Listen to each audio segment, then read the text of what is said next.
अब मैं अपने उस्ताद मोहतरम मौलाना ज़ियाउद्दीन साहब कासमी नदवी खैराबादी से दरख्वास्त करता हूँ कि वो अपना मकाला पेश फरमाएँ।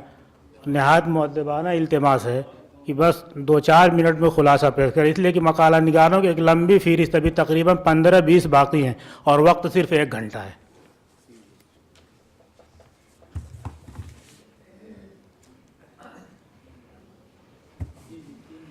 बिस्मिल्लाहिर्रहमानिर्रहीम। इंटरवल से पहले 7 मिनट, अब 3 मिनट। कोशिश है कि वो 2-3 मिनट में काम हो जाए। मेरे मकाले का उन्वान है मौलाना सैयद मोहम्मद मियाँ का तरबियती उसलूब निगारिश उनकी किताबों की रोशनी में।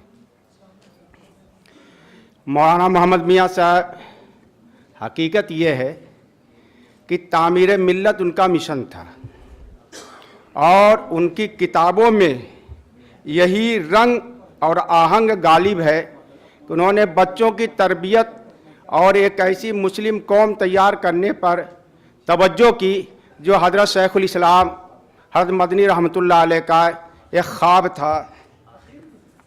फरमाते हैं तामीर, और मैं छोड़ देता हूँ सब, लिखना और मुसलसल तसनीफ़ और तालीम में मशगूल रखना मौलाना मोहम्मद मियाँ साहब की तबीयत सानिया थी। लिहाजा जहाँ जहाँ भी खिदमत अंजाम दी और जिस माहौल में भी रहे, लिखने का मशगला जारी रहा। उनकी सियासी, समाजी, तदरीसी, इंतज़ामी सरगर्मियाँ उनके कलम की जौलानी पर कदगन न लगा सकी।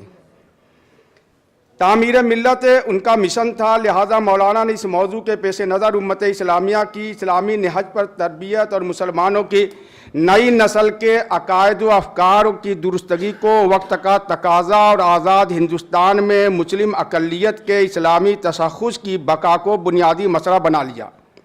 मौलाना की तसानीफ का जायज़ा लेने के बाद मैं बिला तरद्दुद कह सकता हूँ कि वह हिंद में सरमाया मिल्लत के निगहबान और मिल्लत के मेमार थे।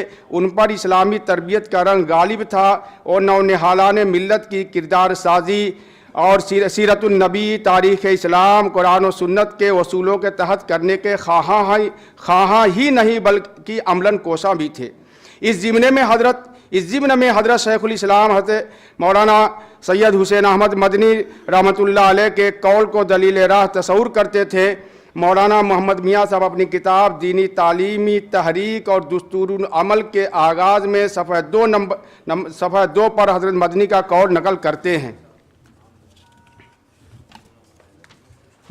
हज़रत मदनी का कौल, दीनी तालीम और उसकी इशाअत यूँ तो मुसलमानों के लिए हर ज़माना में तमाम ज़रूरियात से आला तर समझी गई है, मगर इंडियन यूनियन भारत में वह इंतहाई दर्जा को पहुँच गई है।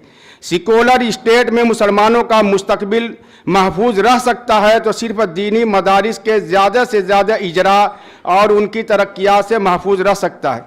यही बात इमामुल हिंद मौलाना अबुल कलाम आज़ाद ने फरवरी 1948 के मरकज़ी व सूबाई जमीयतों के एक इजलास आम एक ख़ास इजलास में फरमाई थी।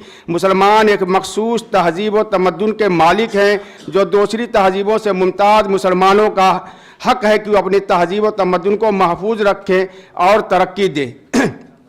मौलाना मोहम्मद मियाँ साहब ने यही फरीज़ा अदा करने में अपनी उम्र मुस्तार को सर्फ कर दिया। अदबुल अतफ़ाल, नौनिहालान ने कौम की तरबियत पर ख़ास तवज्जो। अदबुल अतफ़ाल यानी बच्चों की ज़हनी नशोनुमा और तरबियत को सामने रखकर उनकी नफ्सियात और सलाहियत को समझते हुए आसान ज़बान में किताबें लिखना उनकी दिलचस्पी का सामान भी हो और पढ़ने में लुत्फ़ भी हो। और बिलाशुबह हमारे मौलाना मोहम्मद मियाँ साहब बच्चों और नौजवानों की नफ्सियात और सलाहियतों को गहराई से समझते थे।